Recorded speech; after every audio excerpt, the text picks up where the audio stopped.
Kita akan membahas tentang salah satu fenomena dalam sejarah yang sudah umum terjadi dan sesungguhnya menghasilkan kontroversi. Kita akan mulai dengan cerita saya pribadi pengalaman. Jadi dulu waktu saya SMA, ada kawan saya ngajukan pertanyaan tebak-tebakan gitu ya. Coba tebak, apa bahasa Inggrisnya udara, uang, dan kursi? Saya langsung saja refleks dulu menjawab air, money, and chair. Dan semua teman-teman saya tergelak tawa. Saya butuh waktu beberapa detik untuk menyadari bahwa itu adalah sesuatu yang cabul dan lucu. Beberapa tahun kemudian tentu saja kita ingat waktu Ada Apa Dengan Cinta yang kedua dirilis, itu banyak sekali lelucon-lelucon tentang alih bahasa. Ada Apa Dengan Cinta 2 itu kalau diterjemahkan ke dalam bahasa Inggris dan dibaca dengan logat Indonesia atau aksen Sunda kalau bisa, itu kan menjadi di situ. Saya mungkin salah satu orang yang pertama menyadari itu, tetapi waktu saya ngajak teman untuk tebak-tebakan kayak gitu, ternyata saya garing karena semua orang juga sudah menyadari itu. Jadi kan saya malu.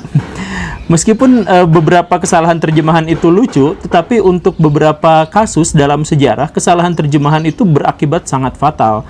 Perang Dunia Kedua di Pasifik itu terjadi gara-gara kesalahpahaman atas terjemahan orang-orang Jepang dan orang-orang Amerika dalam berdiplomasi. Kemudian kita juga bisa melihat bahwa Perang Dunia Ketiga itu berulang kali hampir terjadi gara-gara kesalahan terjemahan Amerika Serikat ke Rusia atau bahasa Rusia ke Amerika Serikat. Nah, kesalahan-kesalahan terjemahan semacam ini ada yang bahkan bertahan sampai ribuan tahun dan akhirnya baru bisa diketahui zaman sekarang. Kita pernah bahas misalkan tentang benua Lemuria yang sekarang booming, di mana-mana diceritakan bahwa ini adalah nenek moyang kita apa dan sebagainya. Itu juga adalah salah terjemahan. Kita pernah bahas di episode yang ini. Nah, sekarang kita akan ulas ada 5 salah terjemahan yang juga berdampak besar terhadap dunia, baik secara kultur maupun politik, bahkan agama. Yuk kita mulai.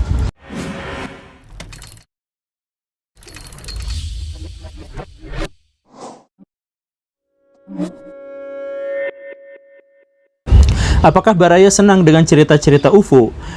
Kalau senang, saya sampaikan bahwa sebagian besar dari cerita-cerita itu adalah cerita yang direkayasa atau palsu. Tetapi ada juga cerita dalam sejarah yang merupakan kesalahan terjemahan yang sangat fatal. Jadi ceritanya begini Baraya. Tahun 1877, seorang ilmuwan terkemuka, Giovanni Sarapelli, dari Italia, itu menemukan ada guratan-guratan alamiah yang ada di planet Mars. Kemudian dia labeli dengan tulisan kanali. Ini sebenarnya artinya adalah saluran, dan saluran itu tidak harus menunjukkan ada makhluk hidup di sana. Tetapi karena pada waktu itu sedang booming didirikannya terusan Suez beberapa tahun sebelumnya, dan itu disebutnya Suez Canal buatan manusia, maka kanali itu segera diterjemahkan menjadi terusan atau terowongan. Nah, ini berimplikasi bahwa terma itu menjadi dibuat oleh manusia. Karena kesalahan terjemahan inilah akhirnya orang-orang banyak yang mengira bahwa memang di Mars itu ada kehidupan. Kesalahan terjemahan ini berembet lebih jauh lagi.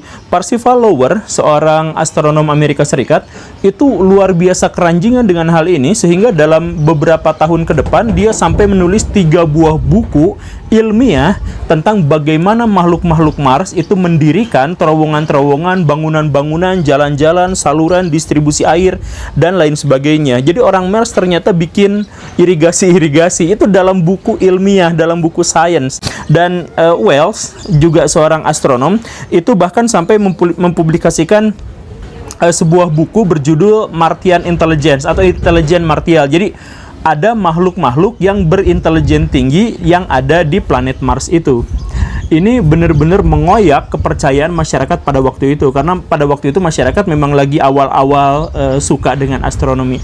Dan puncaknya pada tahun 1939, siaran radio di Amerika Serikat di waktu Halloween itu menceritakan tentang invasi dari makhluk-makhluk luar angkasa dari Mars yang datang ke bumi.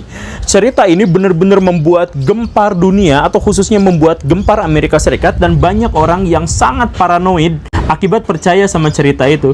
Baraya pernah nonton episode SpongeBob kan, yang waktu dikejar-kejar sama robot dan membuat kepanikan massal itu. Nah, itu terinspirasi dari cerita ini, karena cerita bohong ini ternyata memang membuat ribuan orang di Amerika Serikat panik. Kemudian salah terjemahan berikutnya itu adalah Lucifer. Ini adalah salah satu kesalahan terjemahan yang rentang usianya paling panjang yang pernah diketahui. Baraya sampai sekarang kita juga masih kenal istilah Lucifer. Dia adalah seorang iblis yang dijatuhkan dari sorga ke dunia. Dia memusuhi baik manusia maupun Tuhan. Sebenarnya cerita seperti ini tidak ada dalam Alkitab bahasa Indonesia dan tidak ada dalam Alkitab versi manapun kecuali King James. Hanya satu itu saja. Dan dari manakah terjemahan King James ini? Dari Vulgata, yaitu terjemahan bahasa Latin dari Alkitab dari bahasa Ibrani. Siapa yang menerjemahkannya? Santo Jerome, yang kemampuan dalam berbahasa Latinnya dipertanyakan atau kemampuan dalam berbahasa Ibraninya dipertanyakan, walaupun sebagian besar memang setuju bahwa dia ahli tata bahasa. Nah, sebenarnya dalam Yesaya 14:12 itu dikatakan bahwa seorang raja lalim, jahat, khususnya kepada orang Israel. Kemudian Tuhan mematikan dia dengan cara yang mengenaskan. Dicatatlah dalam Alkitab itu sebagai kejatuhan yang menyakitkan dan seterusnya dan seterusnya. Oleh Santo Jerome ini kemudian diterjemahkan sebagai malaikat yang ada di langit yang sombong dan jahat kemudian dijatuhkan ke bumi. Jadilah Lucifer itu. Kata Lucifer yang artinya pembawa cahaya atau planet Venus atau apa, itu karena memang pada waktu itu banyak mitologi yang terkait dengan planet Venus. Karena planet Venus itu kan muncul di satu saat, kemudian di tengah malam dia tidak ada, dan di akhir malam dia muncul lagi dengan cahaya yang terang, yang disebut sebagai bintang kejora atau bintang timur. Maka misal terjemahan di Alkitab bahasa Indonesia juga disebutnya bintang timur, bukan Lucifer. Jadi Lucifer itu apa? Tidak ada setan wujudnya makhluknya seperti itu. Walaupun nanti pada perkembangan selanjutnya dalam ilmu demonologi atau angelologi itu disebutkan bahwa ini Lucifer, temannya Satan, temannya Leviathan, temannya Belial, Belzebub, Agares dan sebagainya, termasuk Falak di situ ada. Yang 72 setan yang ditaklukkan oleh Raja Salomo itu. Ya kapan-kapan kita bahas lah. Tapi kan akhirnya jadi populer, jadi ada film John Constantine gitu ya. Atau orang Indonesia ada yang mengaku pernah kesurupan Lucifer, melihat Lucifer dan sebagainya. Enggak, itu histeria massa aja yang dimunculkan gara-gara kesalahan terjemahan. Jadi kita sampaikan bahwa kesalahan terjemahan itu pengaruhnya bisa sangat besar, bahkan terkait dengan sistem religi seseorang. Kemudian ada kesalahan terjemahan berikutnya yang implikasinya besar, bukan hanya terkait agama, tetapi juga agama, sosial, politik, dan budaya. Apa itu? Hindu.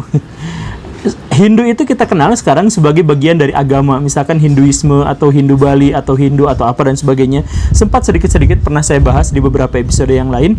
Saya kemukakan di sini bahwa Hindu itu adalah salah terjemahan.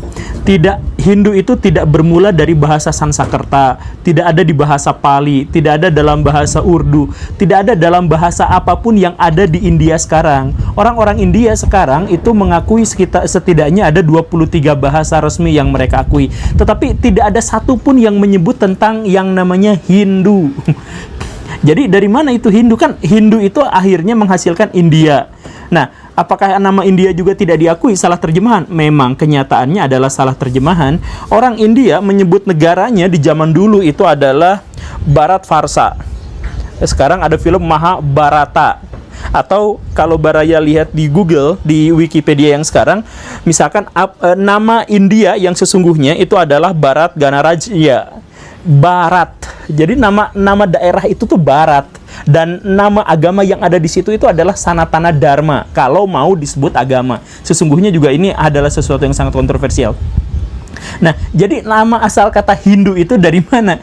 Ini yang saya bilang tadi salah terjemahan dimulai dari Alexander Agung. Jadi ceritanya gini, di India itu, kita sebut nama India yang salah itu ya, ada sungai namanya Sungai Sindhu. Kalau mau masuk ke India memang harus lewat sungai itu jalan satu-satunya. Jadi setelah masuk ke celah Khyber di Afghanistan, itu kemudian masuk ke India itu lewat Sungai Sindhu. Nah, orang-orang Yunani di bawah Alexander masuk ke situ dan kesulitan untuk menyebut nama Sindhu, sehingga disebutnya Indu. Inilah yang belakangan kemudian menjadi nama Indus. Itu disebut sebagai Sungai Indus. Udah salah terjemahan lagi ya. Indus inilah yang kemudian menjadi nama India. Dan dari nama India inilah kemudian tercipta Indo-Jerman gitu ya. Dan dari sini muncul juga nama Indonesia. Jadi baik Indonesia, Indus, Indo, India itu semuanya adalah salah terjemahan dari Sindhu. Jauh-jauh kan. Berabad-abad kemudian, datanglah penakluk-penakluk Persia yang beragama Muslim masuk ke situ. Apa yang mereka sebut untuk sungai itu? Mereka sebutnya Hindu. Jadi huruf S-nya dihilangkan karena menggunakan aksen dari orang-orang Persia. Nah, karena orang-orang Islam itu bertahan memerintah di sana selama 8 abad atau 7 abad lamanya, maka istilah Hindu itu tetap dipertahankan. Setelah sekarang jadi Hindu, jadi India, jadi Indonesia ya. Luar biasa salah terjemahan itu. Kemudian yang keempat, kesalahan terjemahan berikutnya. Kali ini tidak benar-benar terlalu serius. Kita bicara soal Cinderella. Baraya begini, kisah tentang Cinderella itu muncul berabad-abad yang lalu, bahkan sebelum Masehi. Orang-orang Yunani punya cerita versi asli dari Cinderella, yaitu ada seorang gadis cantik, kemudian sepatunya dijemur. Suatu kali sepatu itu dibawa sama elang. Entah kenapa, mungkin elangnya fetis gitu ya, senang sama sepatu cewek. Dibawa, tapi di tengah jalan sepatunya jatuh dan menimpa seorang raja. Raja itu ngelihat, sepatunya lucu. Fetis juga kayaknya ya. Sepatunya lucu, siapa yang punya sepatu ini? Dicari-carilah ke seantero negeri dan akhirnya ditemukan si gadis itu. Mereka saling jatuh cinta dan bahagia selamanya. Tara, itu adalah versi asli dari cerita Cinderella. Tetapi itu kemudian bergabung di abad pertengahan dengan cerita Cina, yaitu cerita Yixuan. Yixuan itu adalah seorang anak yang hidup bersama seorang ibu tirinya dan 2 kakak perempuannya yang juga kakak tiri. Klise ya, tapi memang ini berasal dari cerita zaman dulu. Nah, si gadis ini, si Yixuan ini dibully terus-terusan sama mereka bertiga itu. Bahkan dia pernah memelihara ikan mas yang sangat dia sayangi. Ketahuan bahwa itu adalah ikan mas yang sangat disayangi, digoreng sama mamahnya, kemudian dimakan sama-sama. Yixuan yang benar-benar sakit hati itu kemudian mengumpulkan tulang belulang si ikan itu, kemudian menguburkannya dengan layak sambil nangis-nangis. Tetesan air matanya itu kemudian menyuburkan, dan akhirnya si ikan itu keluar arwahnya dari kuburan itu dan bilang bahwa terima kasih banyak atas persahabatan kita, saya sangat hargai ini, bla bla bla bla bla. Kemudian saya akan berikan sebuah gaun yang sangat cantik yang bisa digunakan kalau dibutuhkan. Akhirnya si Yixuan ini menggunakan ini saat raja mengadakan pesta. Ketika raja mengadakan pesta dan Yixuan datang dengan gaun yang sangat cantik dari arwah ikan itu, si rajanya tertarik dan Yixuan-nya juga sama-sama tertarik terhadap si raja itu. Akhirnya jadian, menikah, dan mereka bahagia selamanya. Gabungan dari 2 cerita inilah yang kemudian menjadi tradisi folklore di Eropa, dan kemudian pada abad ke-17 dituliskan kembali oleh Charles Perrault. Apa yang menjadi masalahnya di situ adalah bahwa secara tradisional sepatu yang dimaksud itu adalah sepatu kulit bajing. Jadi bahasa aslinya dalam bahasa Prancis itu adalah pantoufle de fer. Pantoufle de fer gitu ya. Nah, pantofel itu kan sepatu ya, sepatu dari kulit bajing. Si Perrault ini kemudian berpikir, mendengar bahwa yang dimaksudnya itu adalah fere. Jadi pantoufle de pere. Jadi sepatu dari kaca, dan akhirnya sampai sekarang itu diterjemahkan menjadi Cinderella dengan sepatu kacanya. Ini kesalahan terjemahan yang kecil, dan saya pikir malah jauh lebih baik lagi, karena kalau kita misalkan membayangkan Cinderella dan sepatu kulit bajing gitu kan nggak enak banget gitu. Mendingan emang Cinderella dan sepatu kaca. Tapi maksudnya saya pengen menjelaskan kepada Baraya sekali lagi dan berkali-kali bahwa terjemahan-terjemahan yang salah seperti ini menghiasi dunia, dan bisa saya katakan bahwa banyak sekali sejarah-sejarah yang kita pahami sekarang sesungguhnya berasal dari kesalahan terjemahan gitu ya. Tetapi di sisi lain kita juga menemukan ada kesalahan terjemahan yang lain yang justru malah menghasilkan kebencian yang sangat luar biasa. Dalam hal ini terkait dengan komunis dan non-komunis. Kita kenal dengan semboyan atau slogan yang banyak dikemukakan oleh orang-orang komunis bahwa agama itu adalah candu bagi masyarakat. Ini sebenarnya adalah salah terjemahan, Baraya. Jadi sebenarnya Karl Marx dalam bukunya Kritik atas Hegel itu memang menuliskan kalimat ini dengan kata-kata sebagai berikut: agama adalah opium bagi masyarakat. Apakah opium itu candu? Iya, tapi maksud Karl Marx itu bukan candu bagi masyarakat, tetapi penenang, obat penahan rasa sakit. Jadi ada prajurit ketembak kesakitan luar biasa, dikasih opium itu akan menenangkan, dia tidak lagi merasa kesakitan yang berlebihan atau bahkan mungkin tidak mengalami rasa sakit sama sekali.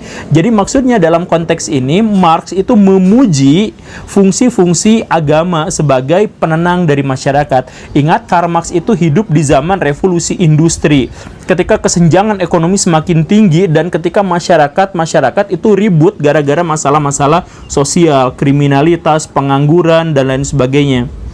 Marx kemudian menulis di sini, agama adalah desah keluh nafas dari makhluk yang tertekan, hati dari dunia yang tidak punya hati, dan jiwa dari kondisi yang tidak berjiwa. Agama adalah opium bagi masyarakat. Jadi dunia kacau balau dan agama ini penenang bagi masyarakat. Begini Baraya, saya pengen menjelaskan sedikit tentang sikap Karl Marx. Marx itu adalah seorang yang ateis. Dulunya Yahudi, pindah ke Kristen, kemudian diketahui belakangan dia adalah ateis. Tetapi walaupun dia seperti itu, sama seperti yang pernah kita bahas di episode yang ini, Marx itu adalah orang yang mendua dalam banyak hal, termasuk juga dalam hal agama. Dalam satu sisi, Marx itu sering menghujat habis-habisan agama, tetapi di sisi lain, Marx pernah membela-bela agama. Dalam konteks ini, Marx itu sedang membela agama. Dan inilah kemudian yang tidak disukai oleh Lenin. Maaf ya, anginnya gede banget. Lenin itu adalah pecinta berat, pengagum berat Karl Marx. Kalau ada yang tidak disukai Lenin terhadap Marx, itu adalah karena Marx itu kurang ateis menurut Lenin. Jadi kata si Lenin itu, Marx itu kurang menghujat, kurang greget dalam menjelek-jelekan agama. Jadi ateisnya ateis nanggung gitu kata Lenin. Tapi bagi saya sih ini masuk akal juga, karena Karl Marx itu kan dapat ide-idenya diantaranya adalah dari Hegel dan dari Feuerbach. Dari Feuerbachnya akhirnya memujurkan dia menjadi ateis, tapi sebelumnya dia ilmu dialektikanya itu kan dari Hegel yang sangat menganggap bahwa Tuhan itu ada melalui filsafat roh absolutnya itu. Ya, tapi apapun itu maksud saya Baraya, bahwa kesalahan terjemahan ini menciptakan jurang pemisah antara kaum agama dengan kaum komunis yang menganggap bahwa orang-orang komunis itu anti agama bla bla bla bla bla. Ya benar atas dasar slogan ini, tetapi slogan ini sendiri salah terjemahan atau salah memahami konteks Karl Marx.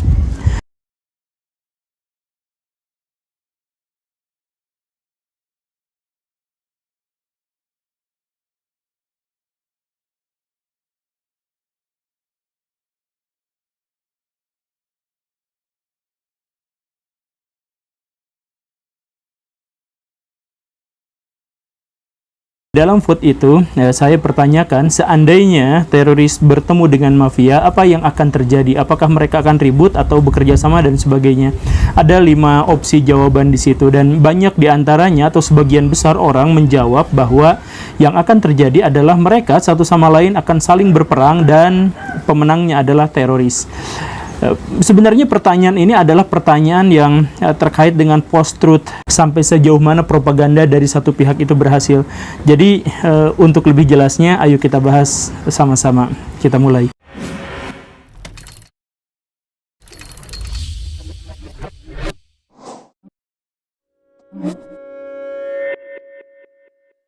Baraya, bahwa pertanyaan jika teroris dan mafia bertemu apa yang terjadi, itu adalah pertanyaan yang terlalu simplistis, yang terlalu menyederhanakan. Karena sebenarnya definisi yang kita gunakan atau yang kita kenal terkait dengan mafia dan teroris itu belum benar-benar nyata secara akademik.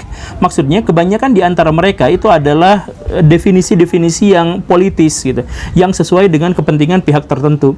Misal, mafia adalah kelompok orang atau gabungan dari kelompok orang yang memiliki fungsi-fungsi negara tetapi ilegal. Jadi mereka punya fungsi ekspor-impor, kegiatan ekspor-impor gitu ya. Kemudian kegiatan jual beli senjata, bahkan mereka juga memiliki militer dan sebagainya. Ya layaknya seperti sebuah negara, tetapi ilegal. Kenapa ilegal? Karena mereka melanggar hukum. Tetapi kenapa mereka bisa menjalankan fungsi-fungsi negara? Karena mereka itu sangat kuat. Nah, karena kekuatan mereka inilah dalam beberapa cerita mafia itu bersatu dengan pemerintahan. Bahkan ada yang pemerintahan itulah mafia sendiri, dan ada di pihak lain yang mafia itu berseteru dengan pemerintahan dan lain sebagainya. Coraknya macam-macam sekali, dan disinilah ketidakjelasan itu. Jadi Misal, beberapa pihak oposisi di Indonesia menyatakan bahwa pemerintah yang sekarang itu dikuasai oleh mafia. Kalau Baraya main ke Amerika Serikat, kemudian sekarang masih agak hangat-hangatnya tentang Donald Trump dan Biden, itu kubu Republik sering mengatakan bahwa kubu Demokrat itu terlalu banyak dikuasai oleh mafia asing khususnya. Nah, jadi definisi mafia ini menjadi sesuatu yang sangat politis. Demikian halnya dengan teroris. Apa yang dimaksud dengan teroris? Teroris itu adalah sekelompok orang yang melakukan serangan-serangan terorganisir untuk menciptakan teror, rasa takut, dan korban jiwa terhadap musuh yang akan dilemahkannya. Dua definisi ini menjelaskan kepada kita dua hal. Satu, antara mafia dengan teroris itu adalah dua hal yang sulit untuk diperbandingkan karena mereka ada di dua lahan yang berbeda, yang pertama. Kedua, mereka juga memiliki definisi yang sangat politis. Kita ambil satu contoh kasus lah, misal Italia itu pernah dikuasai oleh Benito Mussolini, pemimpin fasis Italia yang pada akhirnya melibatkan negara itu dalam Perang Dunia Kedua. Siapakah Benito Mussolini? Dia adalah pemimpin dari mafia baju hitam. Dia benar-benar mafia, dulunya preman, gangster, naik jadi mafia. Mafia menjadi seorang pemimpin dan dia menciptakan satu pemerintahan yang sangat absolut tetapi ringkih. Uniknya, ketika dia menjadi pemimpin, kata-kata mafianya menjadi hilang. Misalkan yang lain adalah Adolf Hitler. Dia melakukan serangkaian kegiatan yang benar-benar menciptakan teror terbesar yang pernah dialami oleh manusia dalam sejarah. Tetapi meskipun demikian, dia tidak pernah dalam sejarah dicatat sebagai seorang teroris. Selain definisi teroris dan mafia itu yang juga terlalu politis dan aneh, fakta di lapangannya, sejarah berbicara, ada satu kaitan yang sangat erat antara teroris dan mafia, yaitu bahwa mereka sama-sama muncul gara-gara Amerika Serikat. Entah ini kebetulan atau bukan, saya tidak menuding Amerika Serikat sebagai pelaku atau pencipta mereka, tetapi saya menuding bahwa kebijakan-kebijakan politik luar negeri mereka itulah yang berimplikasi pada kemunculan teroris dan mafia ini. Misal begini Baraya, tahun 1900-an, Amerika Serikat itu sebenarnya membiarkan peredaran candu di masyarakatnya.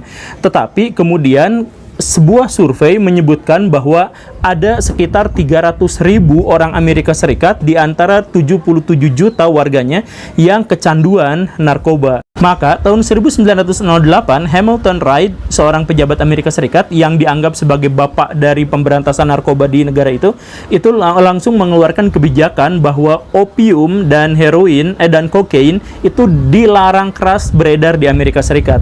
Nah, kebijakan ini tentu saja sangat baik, tapi Baraya, kita pernah bahas ya di episode yang ini bahwa niat baik dengan perilaku yang baik kadang-kadang menghasilkan dampak yang sangat buruk, termasuk juga hal ini.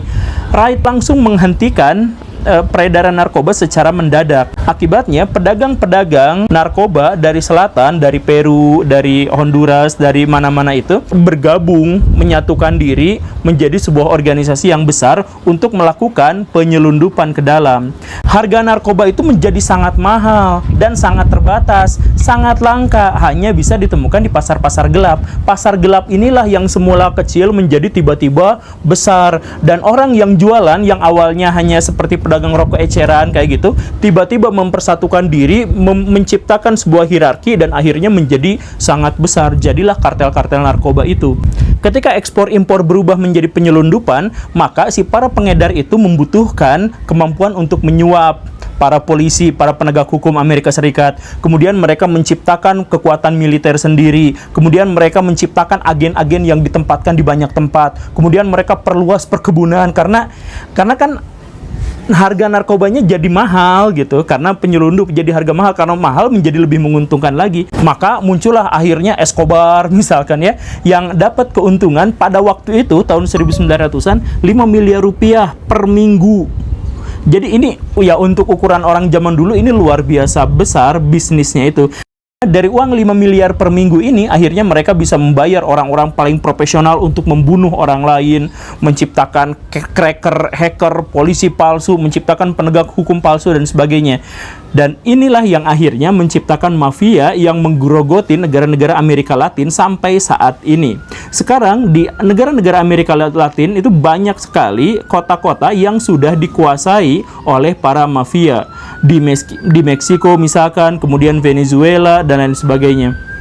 sampai datang sirine polisi, karena dia juga ngejar mafia. Mafia di Meksiko dan di Amerika Serikat turun tahun 1900-an ketika negara itu benar-benar menggelontorkan uang yang sangat besar untuk melakukan perang terhadap mereka. Alhamdulillah banyak sekali orang-orang mafia yang ditangkap. Tetapi Amerika Serikat lagi-lagi menciptakan mafia itu, membangkitkannya kembali tahun 2001. Sejak tahun 2001 Amerika Serikat mengalihkan dana yang besar untuk memerangi mafia dialihkan ke memerangi terorisme. Karena menurut mereka terorisme menjadi lebih berbahaya daripada mafia. Nah, jadi mafianya bangkit lagi sekarang. Nah, ngomong-ngomong soal terorisme itu, dari mana mereka muncul? Banyak orang percaya, termasuk diantaranya adalah L. George gitu ya, kemudian Chomsky, itu mengatakan bahwa Amerika Serikat lah yang memang menciptakan teroris itu. Bagaimana ceritanya? Amerika Serikat itu terlalu banyak intervensi pada negara-negara lain. Kenapa mereka intervensi? Karena mereka menginginkan negara-negara lain itu menjadi demokratis seperti dirinya. Dan konsepsi demokrasi yang dimaksud itu seperti konsepsi PDIP menyikapi Pancasila. Jadi Pancasilanya harus sesuai dengan saya gitu. Kalau nggak sesuai dengan Pancasilanya saya, itu aneh gitu. Nah, Amerika Serikat juga menerapkan kebijakan yang kurang lebih sama seperti itu. Jadi negara lain itu harus demokrasi, tapi demokrasinya harus sama persis dengan mereka. Nah, karena itu banyak sekali negara-negara yang baru akan menyesuaikan diri dengan demokratisasi itu malah diintervensi oleh Amerika Serikat, diajarin, Pak, demokrasi itu harusnya gini, ini gini. Sehingga negara-negara lain itu gagal untuk menemukan demokrasinya sendiri, sama persis seperti yang terjadi di Indonesia. Sebenarnya saya tidak setuju dengan gagasan demokrasi liberal, demokrasi terpimpin, tetapi saya berpikir sama seperti Soekarno bahwa kalaupun kita memang harus demokrasi, kita harus menciptakan demokrasi yang disesuaikan dengan kultur bangsa sendiri gitu, agar kita nggak usah capek-capek lagi untuk beradaptasi. Nah, tapi Amerika Serikat kan sebenarnya nggak terlalu suka dengan yang seperti itu. Amerika Serikat pun sempat intervensi di Indonesia dan akhirnya menciptakan dua krisis besar dalam sejarah Indonesia, tahun 66 dan tahun 98. Karena Amerika Serikat itu maksa untuk demokrasinya harus sama seperti saya gitu. Nah, demikian halnya pun dengan di Timur Tengah atau di negara-negara yang lain. Kita ambil kasus di Suriah saja. Suriah itu negaranya kurang demokratis apa sebelumnya? Mereka itu demokratis, tetapi disesuaikan dengan kultur Timur Tengah dan sangat kental keislamannya. Tetapi kepemimpinan mereka itu gantian. Kadang yang naik Sunni, kadang yang naik Syiah, bahkan ada yang naik Kristen. Orang Suriah sudah sangat terbiasa dengan hal itu.